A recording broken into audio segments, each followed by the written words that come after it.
Na parte passada foi resumido o prólogo do volume 11, onde o Basara fez os finalmente com as garotas do harém e completou o voto de mestre servo para enfrentar o Shiba nessa última batalha. Mas antes de destrinchar esse volume 11, se quiser apoiar o canal com algo além de sua inscrição, tem a área dos membros. Eu agradeço muito o seu apoio. Dito isso, vamos resumir os capítulos 1 e 2 do volume 11. De início é mostrado o Shiba na torre de Tóquio junto com o Balflayer, com eles conversando sobre esses últimos eventos enquanto esperavam pela liberação completa do Kouryu, que ainda estava no processo de invocação. E nesse momento eles avistam um clarão na cidade de Tóquio, sinalizando o voto entre o Basara e as garotas do harém, o voto de mestre e servo. Basicamente, o objetivo do protagonista era criar um novo espaço, uma nova barreira, chamada de Selo de Salomão, englobando a barreira dimensional já criada pelo Shiba. E o propósito seria proteger o mundo externo, o mundo normal, do poder destrutivo que seria liberado quando a manifestação do Kouryu estivesse completa. Consequentemente, iria destruir toda a cidade em um piscar de olhos, então precisava do Selo de Salomão. Para ser mais exato, cada membro do grupo do Basara deveria infundir o seu elemento em pontos específicos da Terra, ao redor da barreira do Shiba, permitindo que essas energias se enraizassem e formassem a base do Selo de Salomão. Assim como eu falei, o objetivo final é dissipar a barreira dos 5 elementos, mas para isso é necessário primeiro suprimir os tesouros sagrados,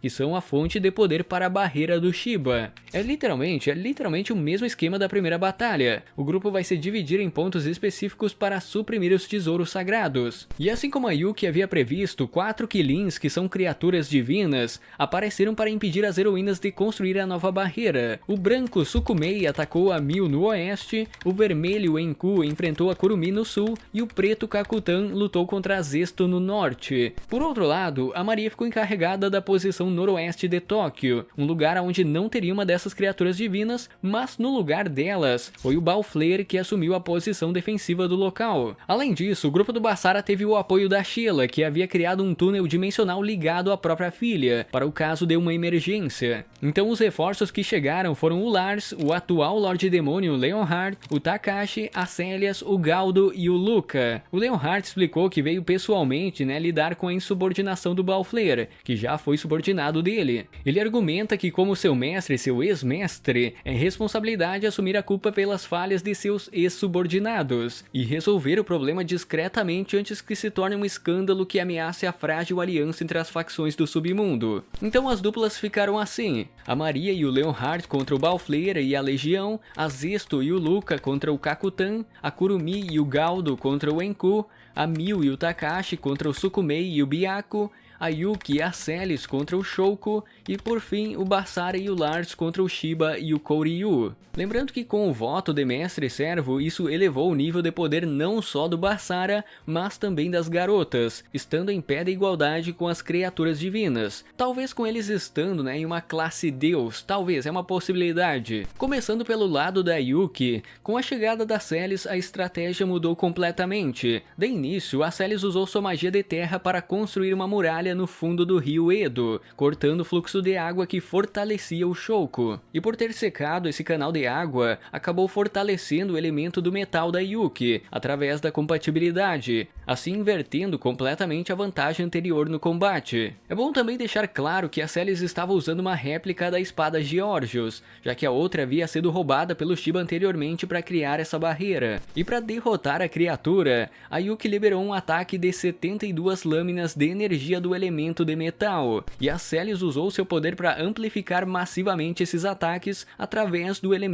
da terra, não dando chances para o Shouko se defender. Já no lado da Miu, a heroína ficou encarregada de derrotar o Sukumei, enquanto o Takashi tentava libertar o Byaku do controle do Shiba. Em resumo, pelo fato da lança sagrada ter sido corrompida pela barreira, o Takashi usou seu próprio corpo para despertar o verdadeiro Byaku. Basicamente, ele deixou ser atacado por um golpe da lança sagrada, tentando transmitir com seu sacrifício que ele era seu mestre legítimo. A Miu até ficou impressionada com o estado do Takashi, que até há pouco tempo estava hospitalizado pelo ataque do Shiba na vila mochila dos heróis, mas a força de vontade dele era maior do que qualquer dor, qualquer ferimento, assim conseguindo recuperar o Byakuya. E para derrotar o Sukumei, a Mi usou sua magia do fogo infernal, que é uma combinação da magia de fogo e gravitacional, possível graças ao voto com o Basara. Na batalha da Maria e do Leonhard, a heroína não teve um papel tão relevante, já que o atual Lorde Demônio assumiu a responsabilidade de derrotar o Balflayer e a Legião. O Leonhard revelou que ele fez um contrato de mestre-servo com a Liala, que é a irmã adotiva dele, e uma figura muito misteriosa em Shimaimao. E isso permitiu que ele desbloqueasse o poder total do Loki, superando as habilidades dimensionais da Legião na forma final e do Balflayer também. Dentro do núcleo das Garotas do Harém, essas foram as principais batalhas, mas é bom deixar uma menção para a Zesto e a Kurumi também, obviamente. No lado da Zesto, o espírito heróico do Luca, que era o parceiro da heroína nesse caso, estava envolto em uma barreira anti-magia, baseada nas pesquisas sobre a técnica antiga do Deus Caos. E essa barreira era letal para o Kakutan, que é uma manifestação pura do elemento da água. Se ele tocasse na barreira do espírito, seria literalmente destruído. E a Kurumi contou com o apoio do Galdo, que também usou uma barreira anti-magia para conter a criatura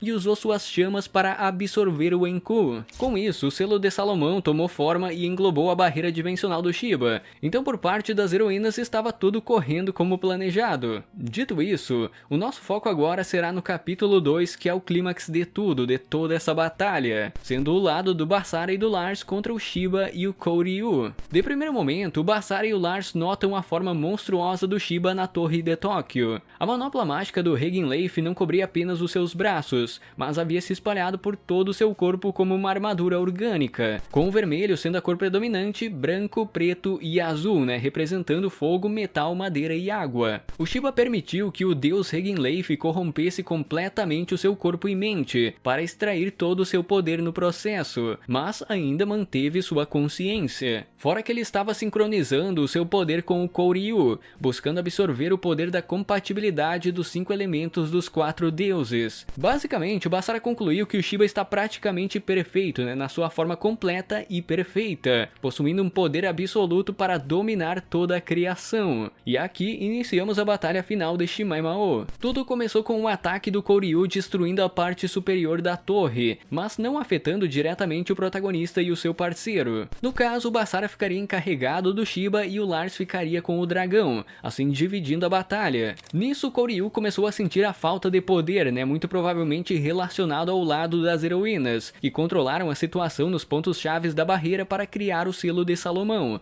assim impedindo a forma completa do Koryu. Além disso, o Lars usou o elemento da escuridão para enfraquecer o elemento de terra do dragão, obstruindo parcialmente sua energia e tornando o combate algo mais direto com ataques físicos. Já no lado do protagonista, o Basara demonstrou ser capaz de se defender dos ataques de Ki do Shiba, coisa que ele não era capaz antes do voto de mestre-servo. E por conta dos poderes mágicos não surtirem muito efeito, grande parte da luta foi mais física, com o Basara usando sua espada Brynhilde e o Shiba com suas manoplas do Regenleif. Para vocês terem uma ideia do poder do Shiba, do nível dele, com apenas um soco ele destruiu completamente 4 edifícios ao mesmo tempo. Nisso o protagonista tentou um ataque surpresa com a espada da extinção. No entanto, o Shiba usou o Ars Decidium para se defender facilmente dos ataques. Para quem não tá ligado, o Ars Decidium é uma técnica secreta designada para matar deuses e demônios de alto escalão, possuindo algumas variações em ataque e defesa. E o Basara estava usando o Universo Rejection como defesa, que é um poder único onde o Basara controla e amplifica seus poderes gravitacionais. Funciona como uma forma oposta ao Banishing Shift, onde ele cria um espaço infinito e armazena os ataques em vez de apagá-los. No geral, isso funciona como uma defesa absoluta contra ataques mágicos e físicos também. Mas beleza, uma parte importante dessa luta acontece no Palácio Imperial de Tóquio, que é um ponto de convergência de todo o Ki da cidade. E nesse caso, o Basara usou Banishing Shift em todo o Ki ao redor do Palácio Imperial, criando momentaneamente uma zona vazia de Ki, e teoricamente deixando o Shiba vulnerável. No entanto, tudo isso era parte do plano do Shiba. No momento do ataque do protagonista, ele abriu uma lacuna dimensional negra no seu próprio peito, assim absorvendo completamente o Basara. Nesse momento da absorção, também temos a chegada das heroínas, com a Yuki e a Miu enfrentando o Shiba e tentando recuperar o protagonista, e a Kurumi a Zesto e a Maria deram suporte ao Lars, né, na batalha contra o Koryu. Eu não vou entrar muito em detalhes sobre o lado do Lars e das garotas, mas é importante ressaltar o trabalho em conjunto das heroínas e o golpe final do Lars. A Kurumi e a Zesto focaram nos ataques elementais, e a Maria em ataques físicos, onde elas ganharam tempo para o Lars usar sua esfera dimensional para aprisionar o Koryu e cortar sua fonte de energia primordial. E nisso a Maria deu o golpe final, ela deu um soco que destruiu a esfera e o dragão junto. É bom também deixar uma menção que a Maria estava usando uma nova forma a partir da chave mágica, que lembra que tem aquela forma adulta que ela usa com a chave? Nesse caso, era uma forma que convertia sua energia vital em poder, algo comparável ao poder divino do Koryu. E não era a forma adulta dela, essa forma ainda manteve o corpo jovem da Maria. Infelizmente, né? Infelizmente.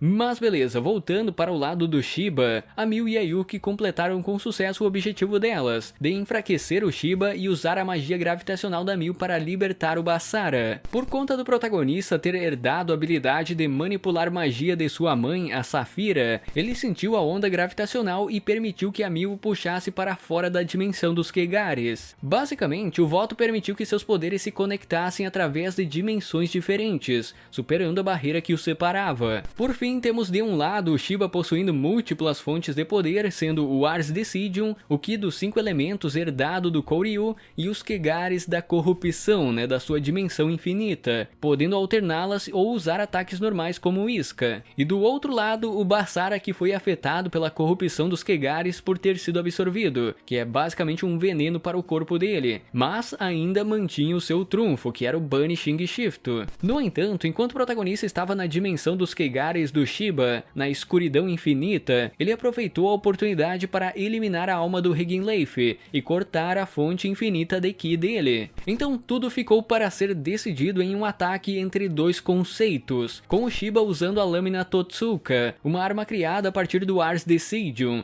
que opera sob o conceito de cortar absolutamente qualquer coisa, e o Basara com o Banishing Shift Annihilation, a energia que elimina qualquer coisa. Os dois ataques foram lançados ao mesmo tempo, e com a vontade do Basara de proteger aqueles que ama, superando a ambição de destruição do Shiba. O Banishing Shift Annihilation engoliu a lâmina Totsuka e se dirigiu implacavelmente em direção ao Shiba, assim finalizando a batalha, finalizando o capítulo 2 e finalizando o arco final de Shimaimao no Testament. Obviamente, algumas coisas ficaram um pouco rushadas nesse vídeo, já que eu resumi o capítulo 1 e o 2 do volume 11, que é todo esse confronto entre o Basara e o Shiba. Por isso, na próxima parte, onde eu vou resumir o epílogo desse volume, eu vou acrescentar mais alguns detalhes sobre esse evento no geral, né? Eu acho justo isso. No mais era isso, estamos perto do final da série de Shimaimao aqui no canal, e eu pretendo preparar algo especial para quando chegar esse último vídeo, né? Eu vou tentar fazer algo especial. No mais, inscreva-se, confira o sininho, vire membro se quiser, e até uma próxima! Don't push back.